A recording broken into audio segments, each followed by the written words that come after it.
large turnout. Whoa. Thank you so much for coming out, and let me thank Claire Sandberg, Jamal Green, and Aaron Steffens for their introductions. I thank them very much.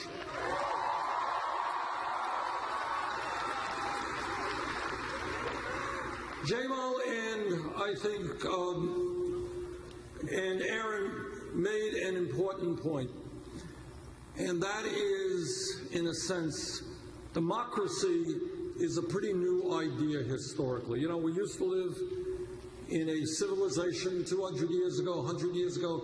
Kings and queens decided when there'd be a war, who would pay taxes. People had no rights. But the struggle of democracy for hundreds of years was pretty simple. It was saying that ordinary people, not just the people on top, had the right to determine the future of their nations.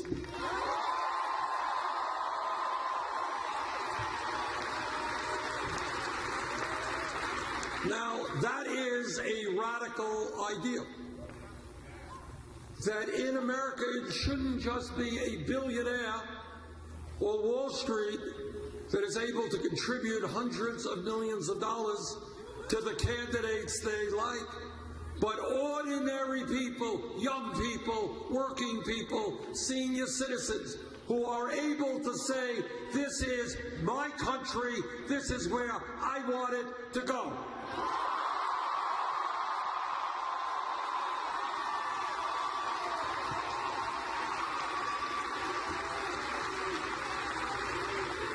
Now, Aaron was right when he said that, well, there's a perception out there, which I think is becoming increasingly inaccurate, that young people are not going to be involved in the political process.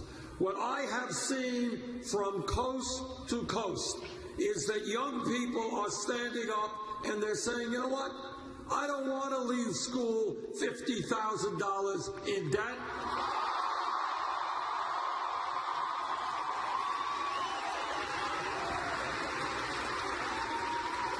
And I'm hearing young people saying, you know what, why is it that our generation might, for the first time in the modern history of America, have a lower standard of living than our parents? Not right.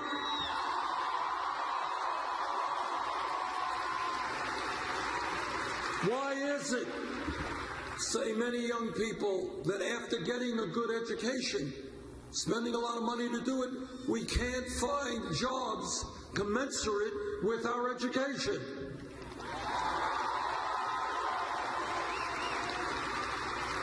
Now, there are people out there, no one will say this publicly, they don't want you to vote.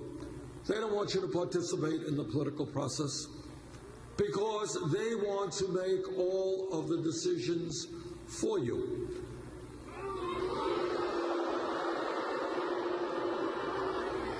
And they love the idea that in the last midterm election in November 2014, 63% of the American people did not vote, and 80% of young people did not vote. Now, if I'm some billionaire Republican who wants more tax breaks for myself, who wants to shut down factories in Michigan or Vermont and move them abroad,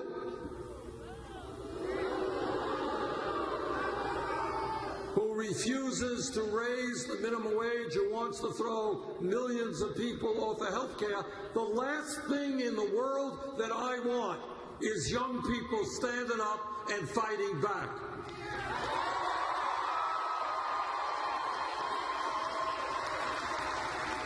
And that is exactly why you have got to stand up and fight back.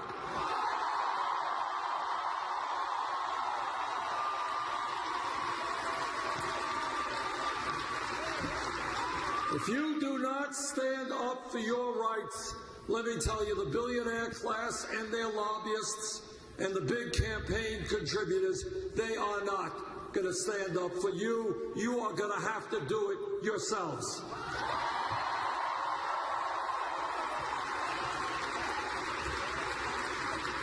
Everybody here knows, I am sure, that no real change has ever occurred in the United States from the top on down.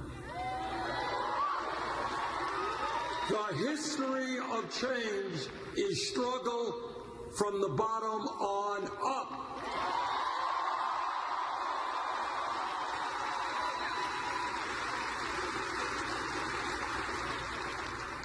This state has one of the proudest histories of trade unionism in America.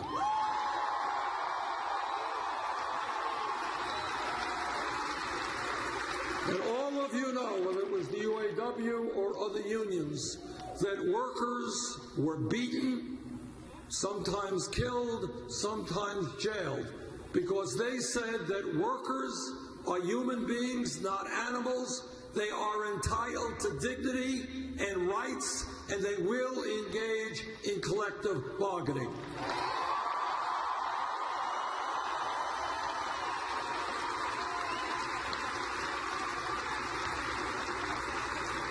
And the history of the civil rights movement over hundreds of years was African Americans and their white allies standing up under horrendous conditions, being beaten, being jailed, being lynched all over this country, in the South and elsewhere, for saying that this country will not be based on racism, bigotry, and segregation.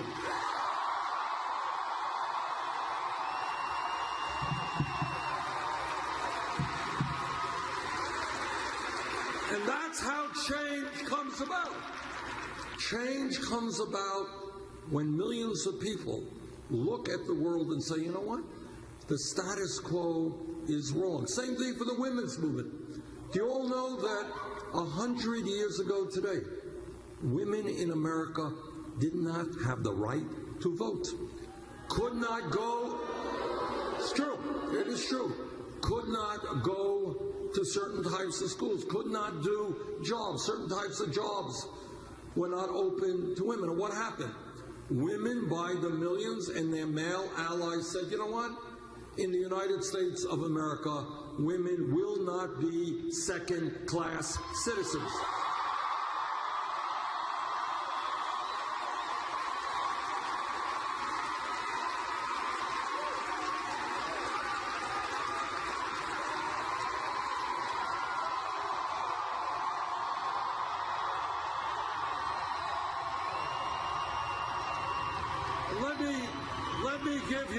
Let me give you two more very contemporary examples of how change takes place.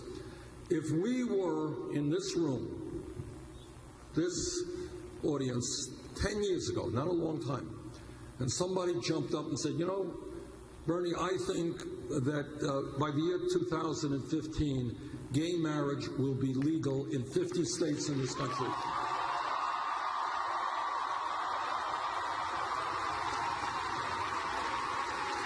And 10 years ago, if we were in this room, the person next to them would have said, what are you smoking? You are crazy. Which, by the way, raises another issue that there is a large grassroots movement.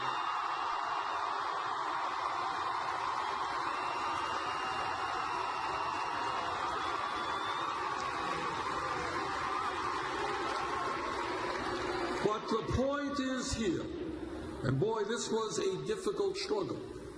Gay people, LGBT community, and their straight allies said that in America we believe that people have a right to love whoever they want, regardless of their gender.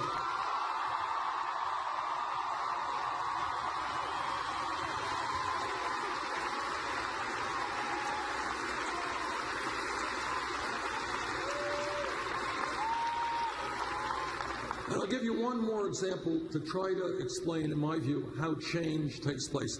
If we were here 6, 7 years ago, and somebody jumped up and said, you know, Senator, This $7.25 minimum wage, it's a starvation wage. You got to raise it to $15 an hour. Okay, if somebody said that 7, 8 years ago, people would have said, $15 an hour? You're crazy. That's more than double the existing minimum wage. But you know what happened? Very courageous people who work at McDonald's and Burger King and Wendy's, they went out on strike and they demonstrated and they stood up. Incredible courage. I was in Detroit a couple of years ago meeting with a bunch of young people, or not so young, making $7.25 an hour, 20 hours a week at McDonald's. Then they got to get on a bus, go someplace else. Those people stood up and said, we can't make it on $7.25. We need $15. And you know what happened? Seattle, Washington passed $15 an hour.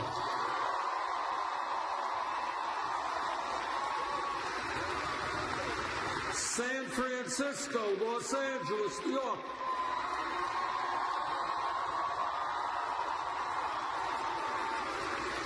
Point being is that when people stand up, even when others think that the idea is a crazy idea. You know, 40 years ago, if somebody was here and said, you know, I think this country is going to elect in 2008 an African American as president, people would have thought that was crazy.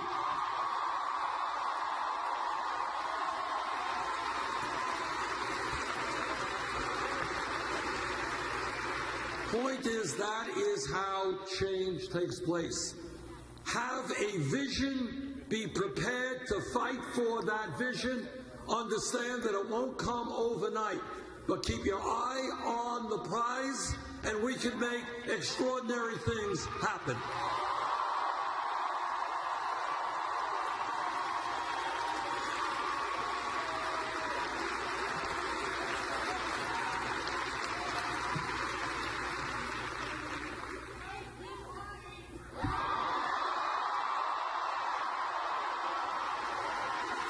Now, our campaign started at 3% in the polls, 60, 70 points behind Secretary Clinton.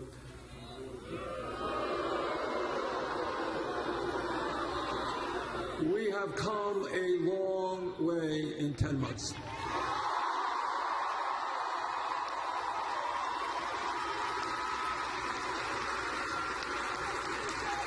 Yesterday, Super Tuesday, we won landslide victories in Minnesota and in Colorado.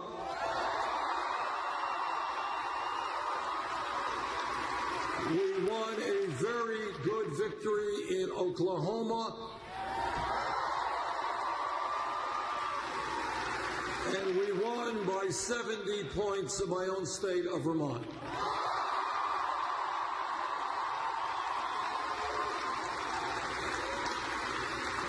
And I believe that if all of you and your friends and your aunts and your uncles and your neighbors and your co-workers, if you come out to vote here in Michigan on primary day, we're going to win here in Michigan.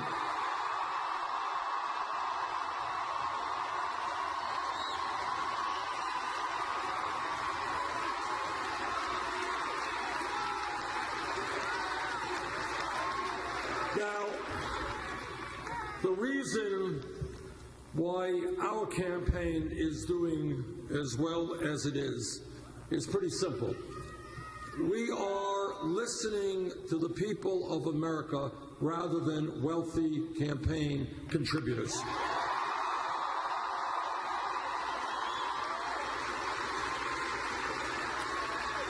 We are listening to workers who are earning $9 or $10 an hour, and they say we can't make it on $9 or $10 an hour. They say, and I agree, that we have got to raise the minimum wage to a living wage, $15 an hour.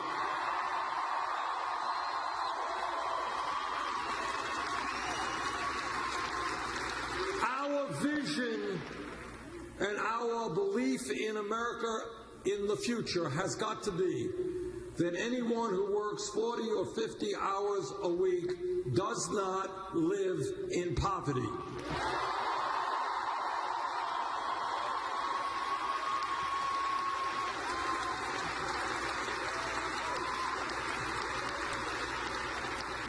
We are listening to senior citizens. Now, senior citizens and their needs get very little attention from media, very little attention in Congress. That's just the simple truth. But when you talk to seniors, your parents, your grandparents, what you find out is that millions of seniors and disabled veterans in this country are trying to make it on $11,000, $12,000 a year Social Security. And you know what? You know what? Nobody can make it on $11,000, $12,000.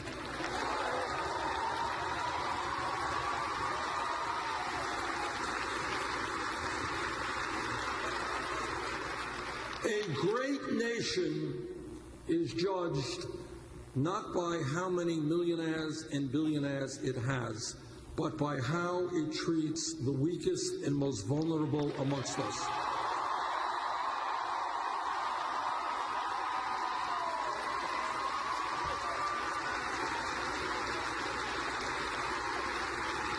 Senior citizens, the people who have built this country, the people who have raised us, deserve to be able to live out their last years with respect, security, and dignity. We will not turn our backs on them.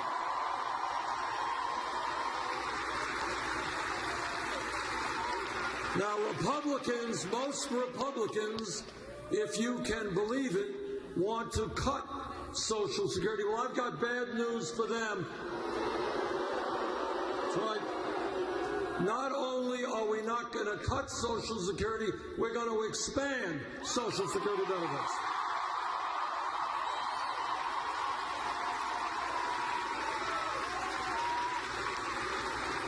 This campaign is listening to the men and women who put their lives on the line to defend us, our veterans.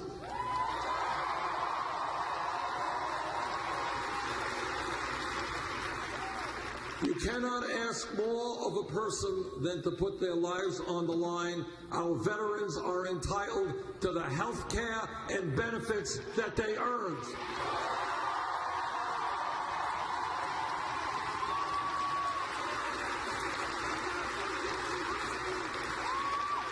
And this campaign is listening to young people. And young people are asking a very simple question, and that is, why is it that I have to end up $50,000 or $100,000 in debt because I try to get a good education?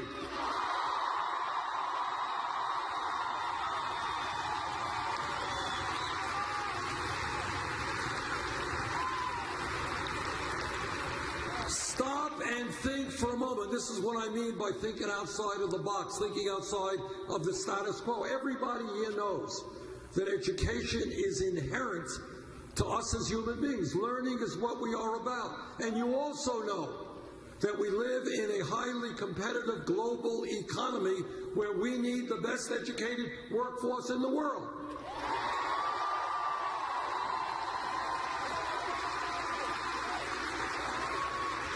Why are we punishing millions of people because they wanted to get a decent education? Why are people in this country paying off student loans for 10, 20, 30 years? That is crazy.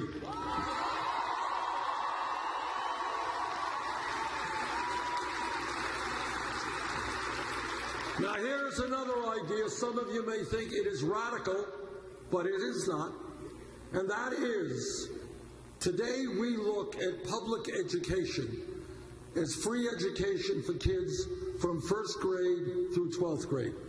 And for a long time, that was extraordinary. You made it through the 12th grade 50 years ago. You graduated high school. You know what? You can go out in the workforce and get a decent job.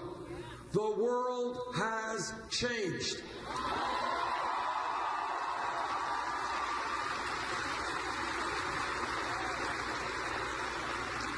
Today, in many respects, a college degree is the equivalent of what a high school degree was 50 years ago. And that is why I believe we need to make public colleges and universities tuition free.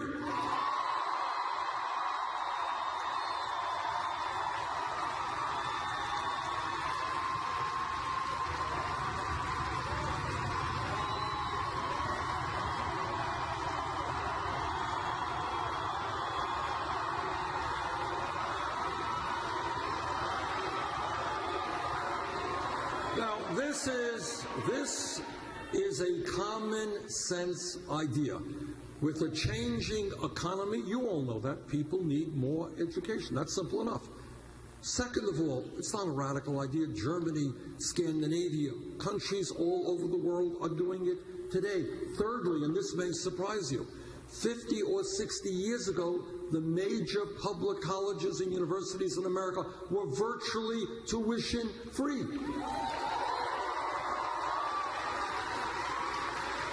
So this is not a radical idea. It's a pretty commonsensical idea. And the other point is, we have millions of people in our country, young and not so young, who are being crushed by oppressive student debt. Anybody here with student debt? Welcome to the club.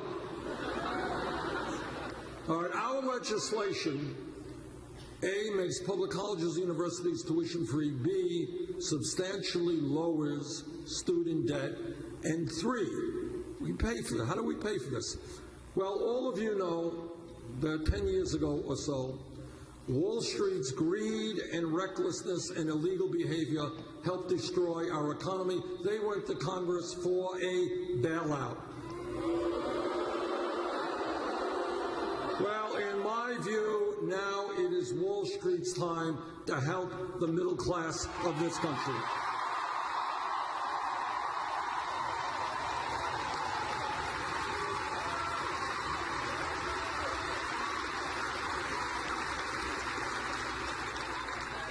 This campaign is listening to the African American community.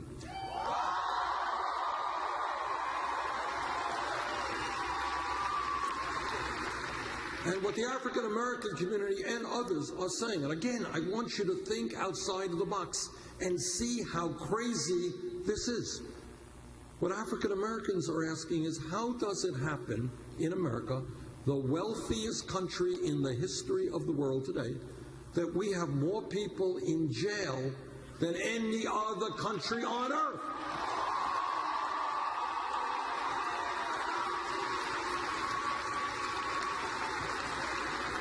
How does it happen, unless we change it, that today an African-American male baby born in this city stands a 1 in 4 chance of ending up in jail?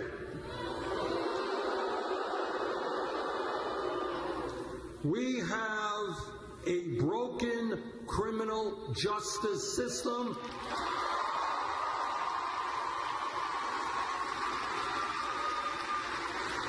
We have institutional racism, and together we're going to change that.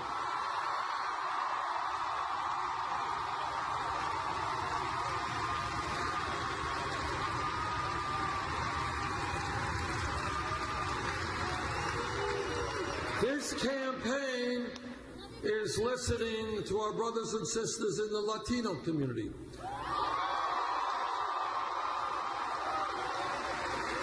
And what they are saying is that many of them are living in the shadows. Think about living in the shadows. Think about living in fear. Think about worrying that your mom or your dad or your sister may be deported tomorrow and your family divided up. And what our Latino brothers and sisters are saying, and I agree, we need comprehensive immigration reform and a path towards citizenship.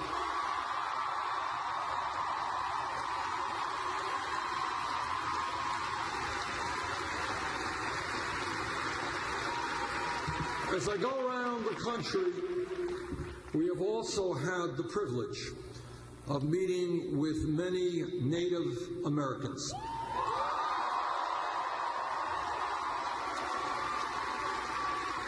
And as all of you know, from day one, in the early days of this country, the Native American community has been treated shamefully.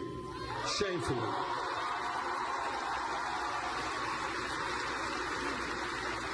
And they are still being treated shamefully. I was in Hibbing, Minnesota last week, and the leaders there were telling me half their kids are dropping out of school, high school. Kids are committing suicide. Heroin addiction is rampant. Healthcare is abysmal. The education is inferior. We cannot allow that to continue. We owe the Native American community too much for what they have done to our country.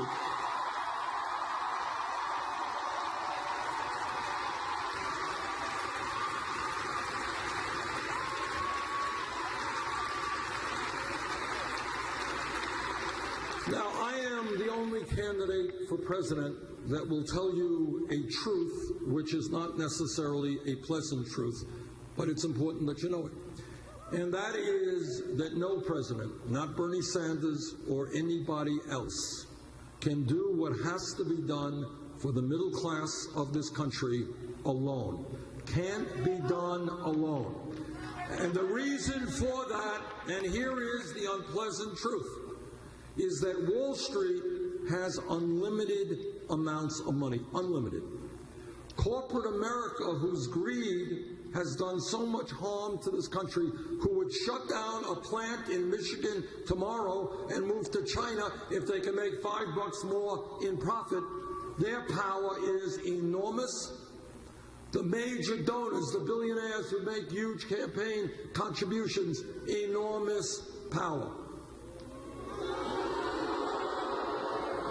The only antidote, the only way we make change together is when millions of people, black and white and Latino, Native Americans, Asian Americans, gay and straight, people born in this country, people coming from elsewhere, when we stand together.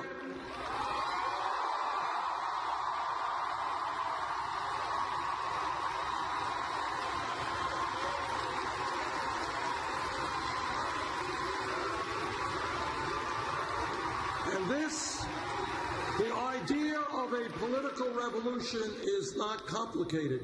It is to say that every person in this arena, every person in America has enormous power if he or she is prepared to exercise that power.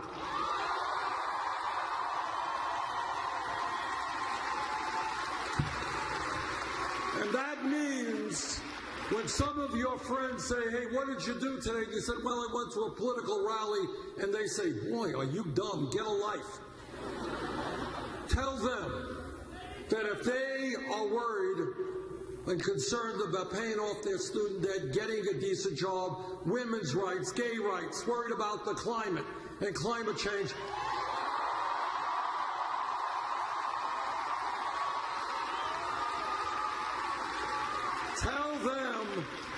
tell them that you are not the dummies they are.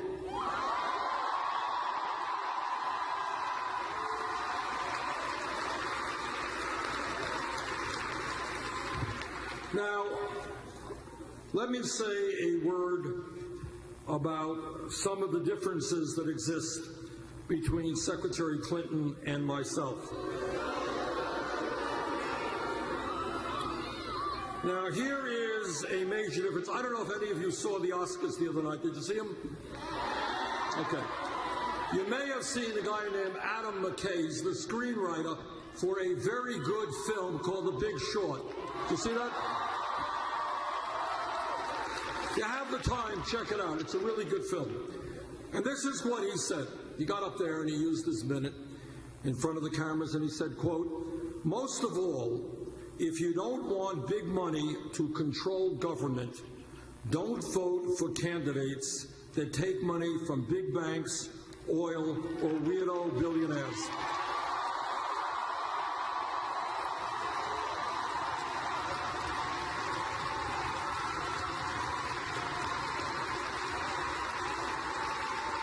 He is right. It's not a complicated idea.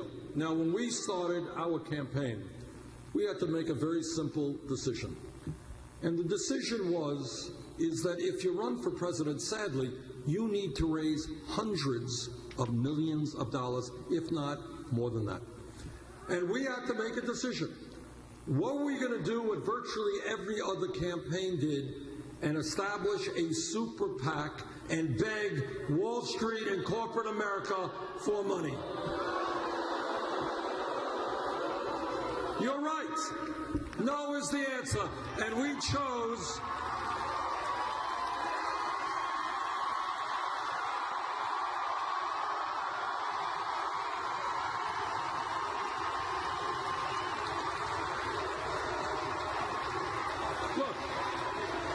the simple truth.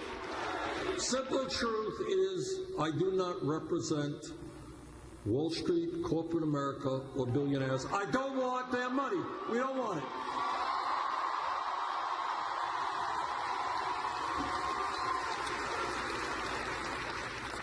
So how are we going to raise the money? Well, I'll tell you what we did. We did something very radical. We asked the American people for help. What happened was really quite unbelievable. Unbelievable. In 10 months, we have received over 4 million individual contributions.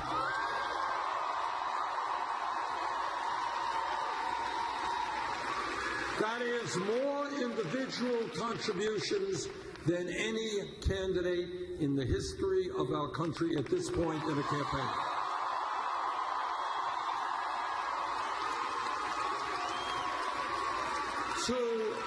To paraphrase Abraham Lincoln at Gettysburg, this is a campaign of the people, by the people, for the people.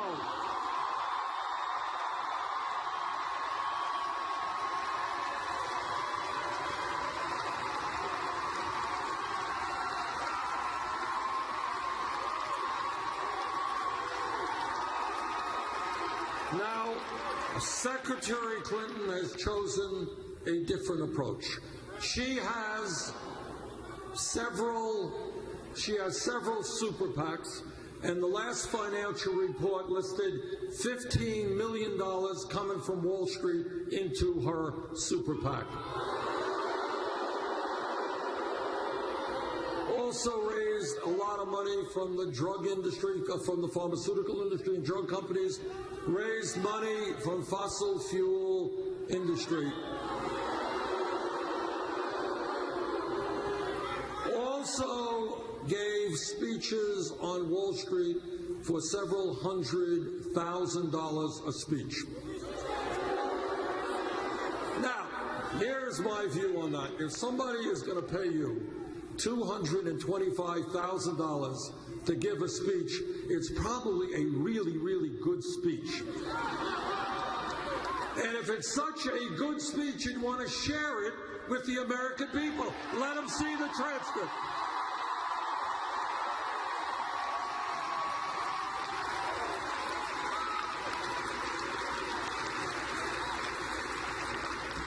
Now, there is another issue where the Secretary and I have very profound differences. This is not a sexy issue.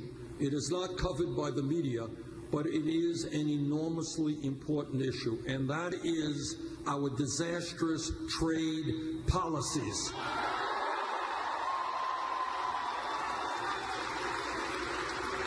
Now, when I was elected to the House from Vermont in 1990, within 2 years, I was walking on picket lines in opposition to NAFTA. Now, the truth is, you don't need a PhD in economics to figure out what these trade agreements are about. They're not complicated at all. What corporate America has always wanted is, why do they want to pay workers in this country 15 bucks, 20, 25 bucks an hour, health care, obey environmental rules. Why would they want to do that when they can shut down in Michigan, shut down in Vermont, go to China, go to Mexico, hire people at pennies an hour, and bring their products back in this country? That is it. Ain't more complicated than that. And what has happened as a result of these disastrous trade agreements is that since 2001, some 60,000 factories in America have been shut down. Millions of workers have lost decent paying jobs. Now, here's something that will surprise you because it surprised me. I didn't know this. In 1960, 56 years ago, the wealthiest city in the United States of America, the wealthiest city in America was Detroit, Michigan.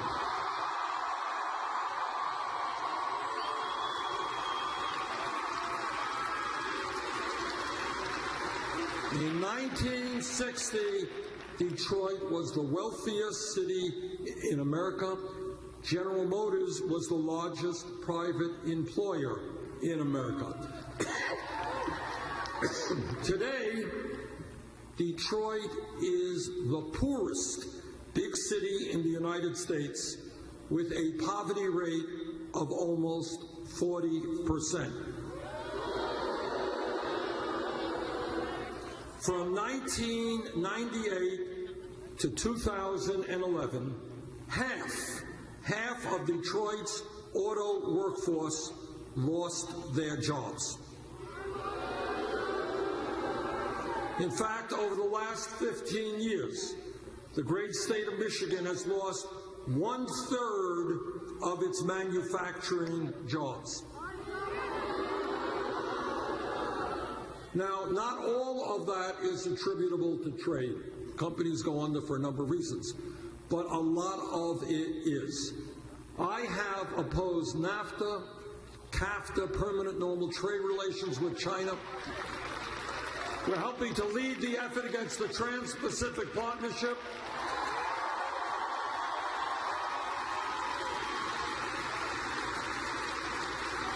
Secretary Clinton has supported NAFTA and permanent normal trade relations with China. We disagree very significantly over trade policies. And if elected president, what I will demand is that corporate America start investing in Michigan, Vermont, and in America, not just in China or Mexico.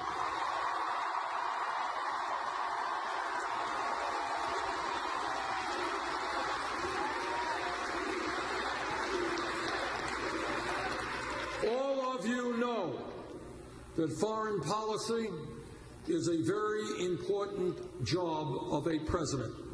It is literally a life and death issue. In 2002, I was a member of the House. I listened very carefully to what President Bush and Vice President Cheney and the others had to say about Iraq. I didn't believe them.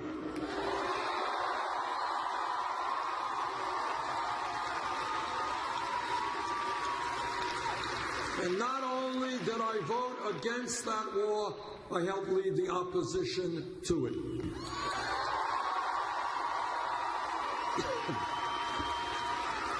The war in Iraq will go down in American history as one of the worst foreign policy mistakes we have ever made.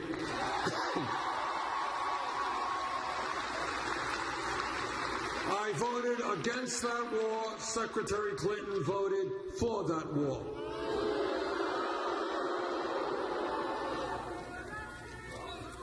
When we ask ourselves why there is so much anxiety in America today, why people are angry, why people are frustrated, a lot of it has to do with the fact that ordinary Americans are working longer hours for lower wages, and they are scared to death about what happens to their kids, while at the same time, almost all new income and wealth is going to the top 1%. Together, what we are going to do is create an economy that works for the middle class, not just wealthy campaign contributors.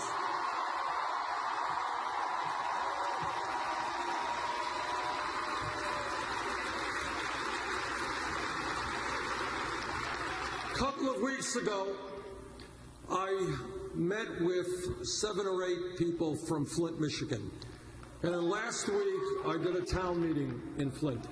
And I will tell you this is the truth. You know, when you are a senator, you meet with a lot of people and you hear some very, very painful and awful things. That's what you do when you're a senator. You go out and you just talk to people.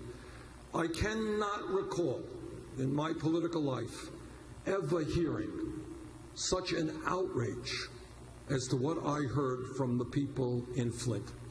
I want you just to appreciate, I want you, some of you are parents, I want you to be thinking about what it would mean to you if you had a 9-year-old daughter who 2 years ago was a vivacious young girl, really good in school, really outgoing, and over a 2-year period as a result of lead poisoning, you saw her intellectual capabilities deteriorate. Can you imagine a mother watching that taking place with their daughter? It is unbelievable. When I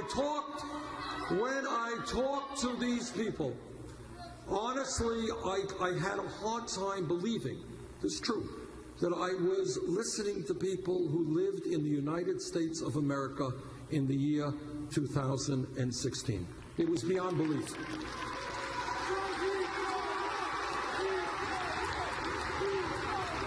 It goes without saying that we have got to move and move boldly to rebuild Flint. I believe, and I say this not in a political way, but it's what I believe, that the dereliction of duty from the governor is so high that he should resign.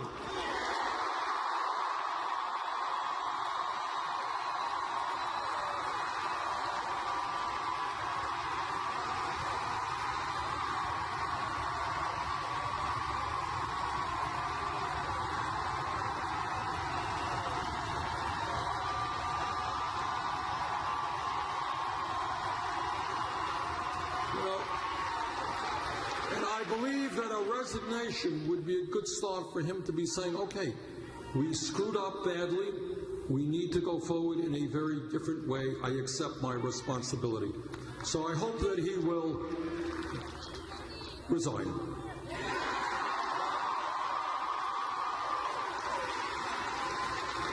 But while Flint, Michigan may be the worst example of a collapsing infrastructure, it is not the only. All over this country, we have cities and towns whose water systems are antiquated, collapsing wastewater plants, streets, roads, bridges, airports, our rail structure.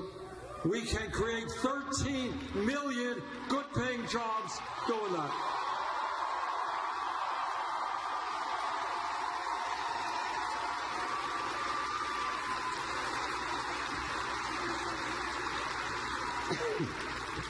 Let me say this, that in election time, you're hearing Republicans running all over the country talking about family values.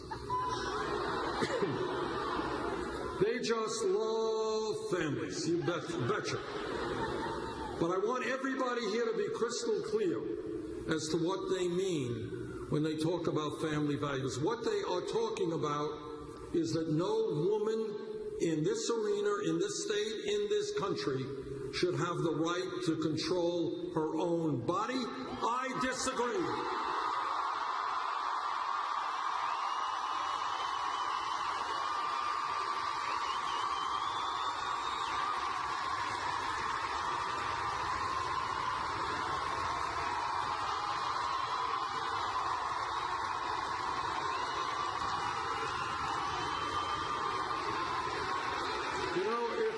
And what the Republicans also mean by family values is that our gay brothers and sisters should not have the right to be married.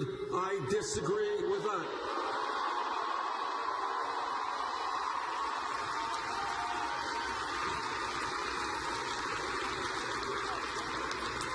Now, my wife and I have been married 27 years. We have 4 kids, 7 beautiful grandchildren. And they are beautiful grandchildren. We believe in family and we believe in family values, but my values are a little bit different than Republicans. Now, when I talk about family values, what I mean is that the United States must end the international embarrassment of being the only major country on earth that does not guarantee paid family and medical leave.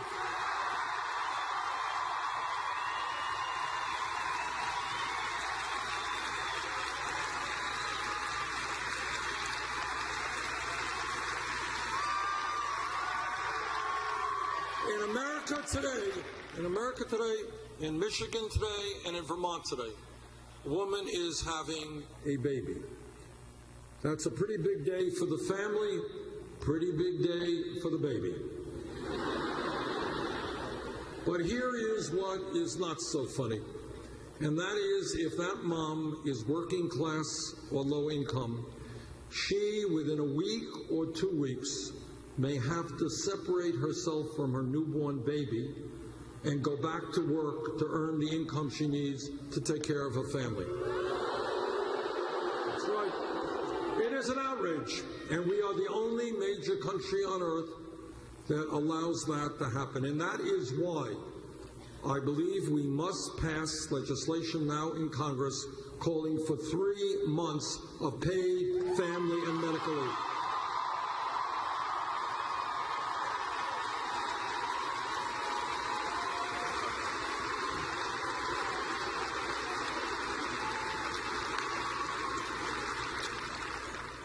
In the Senate, I am a member of the Environmental Committee and the Energy Committee. I have talked to scientists all over our country and all over the world, and this is what they say almost unanimously. The debate is over. Climate change is real. It is caused by human activity.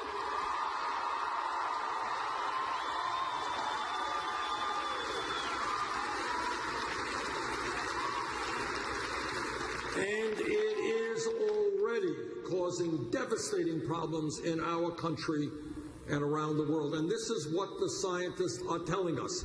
We have a short window of opportunity to transform our energy system away from fossil fuel to energy efficiency and sustainable energy.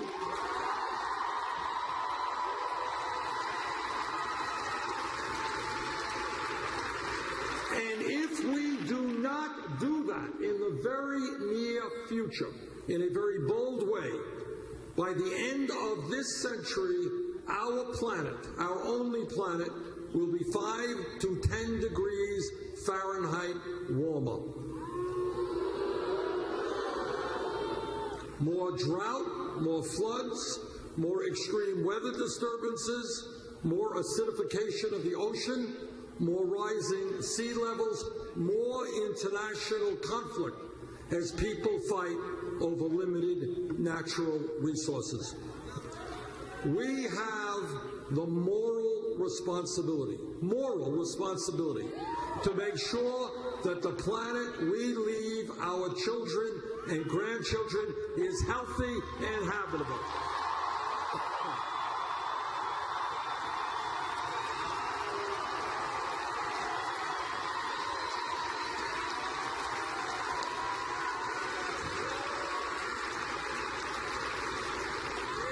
Now, when we think big, and we have the courage to think big, we got to ask ourselves a very simple question. And that is, how does it happen that one major country on earth, turns out the wealthiest country, does not guarantee health care to all people as a right?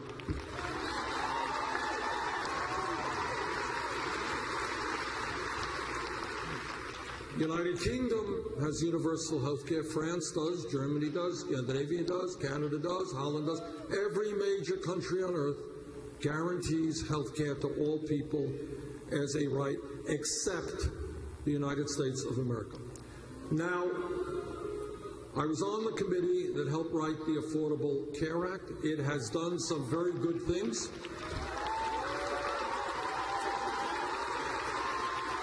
We have done away with the obscenity called pre-existing conditions. We have provided health insurance to over 17 million people who did not have it.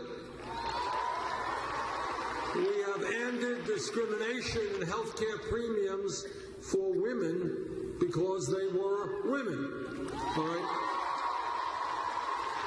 All of that is good. All of that is good. But what is not good is that today 29 million people still have no health insurance. Many of you are underinsured with high deductibles and copayments. And we pay by far the highest prices in the world for prescription drugs. 1 in 5 Americans, you want to talk about crazy? Here's crazy. 1 in 5 Americans cannot afford to fill the prescriptions their doctors write. But the 3 major drug companies last year made $45 billion in profits. That's crazy. At a time when we spend far, far more per capita on health care than the people of any other nation, in my view, the time is now to move toward a Medicare for all health care program.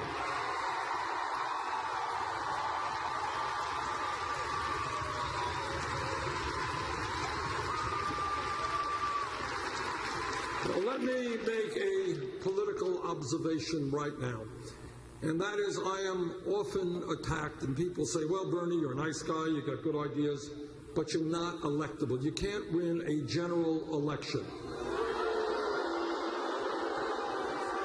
I agree. But it's not just me. Almost all of the major polls that have come out have me beating Donald Trump.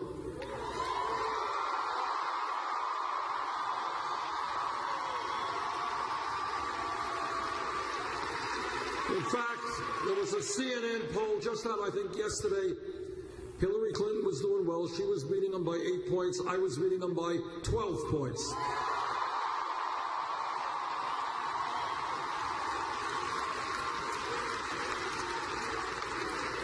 There are a number of reasons why, together, if Trump is the nominee, we will defeat him. And I'll tell you why. From an economic perspective, most Americans do not believe that at a time of so much income and wealth inequality that we should give hundreds of billions of dollars in tax breaks to the top 0.2%. That's what Trump believes. Most Americans do not. Most Americans do not agree with Donald Trump when he says that $7.25 minimum wage is just fine and it should not be raised. Most Americans do not agree with Trump when in a Republican debate, and you've all seen those crazy debates, he said that wages in America are too high. Now, we all know that Donald Trump is the greatest of everything. He is the greatest. Anything you name it, he is the greatest. And among many other attributes, he's one of the world's great scientists. Just ask him, he'll tell you. You see, and he has studied this issue of climate change for years and years, and he has concluded that climate change is a hoax.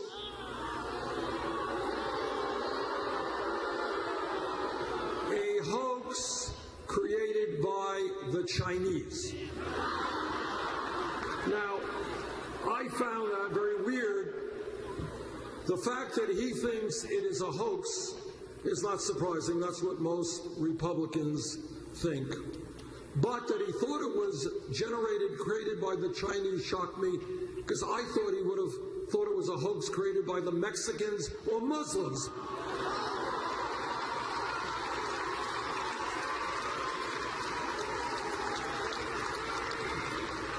tell you why, together, we and the American people will defeat Donald Trump. And the reason is that most Americans know that coming together trumps divisiveness and separating us and dividing us up.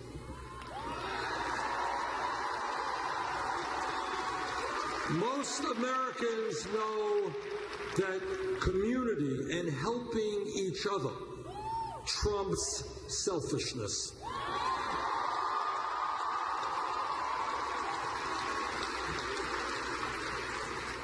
Most importantly and most profoundly, most Americans know that love trumps hatred.